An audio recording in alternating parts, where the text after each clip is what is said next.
there, it's Maggie from Personal Euphoria with today's plank story. So if you don't want to do plank, you can wiggle your toes, do some ankle circles, point and flex your feet. Just come up with every possible movement or any movement that feels good on your feet and toes. All right.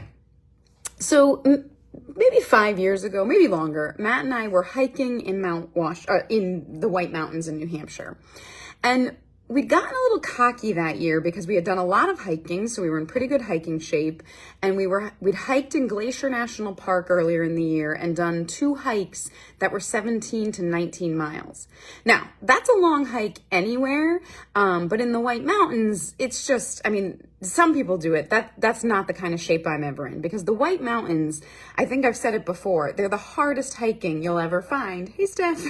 They're the hardest hiking you will ever find. Like, some places the altitude makes the hike hard or the heat makes it hard, but New Hampshire has the most unforgiving terrain. And so we're doing this 17-mile hike in the White Mountains, and I hadn't looked into what our elevation gain was going to be. So we're 15 miles in, and at this point, we have hiked the equivalent, going up and down multiple times, of Mount Washington twice. And we're spent, and we're both like a little grumpy, and everything hurts, and it has started to drizzle a little.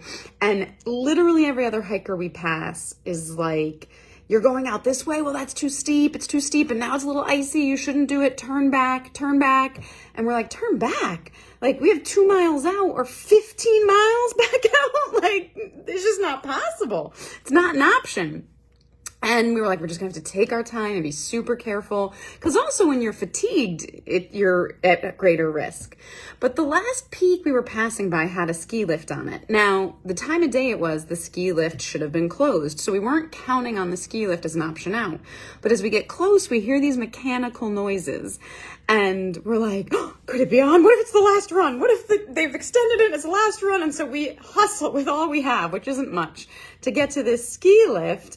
And we realize there's a wedding on the top of this mountain. So the ski lift had stayed open late, and they've got to bring the wedding party down. So we take the ski lift down with this wedding party. They're all dressed fancy. We look like we've been to hell and back again. We get down, but now we're not where our car is because it's not the route we expected to take. So we call a taxi, and they say they'll be there in an hour, and we wait an hour. And then the taxi calls us and says, we're here, where are you? And we say, we're here. And it turns out wherever we were, there were 2 places with the same name on opposite sides of the mountain. So they're on the other side of the mountain, and they're like, we're not coming for you. So for the first and only time in our lives, we hitchhiked to our car. And as you can see, it worked out successfully. No one killed us. But it was a great trip in hindsight, although it reminds me every time I make an error hiking, I feel like I learned something. Okay, never forget to check what your total elevation will be, for example, because the mileage only matters so much. I also see my mom there. And Steph, who has hiked with me in the White Mountains, so she knows the terrain I am talking about. Thank you guys for tuning in. I hope you enjoy the rest of your weekend. Have a great day and keep moving. And I know there's some people watching who do hold plank, so maybe we had some plankers in the group today. All right.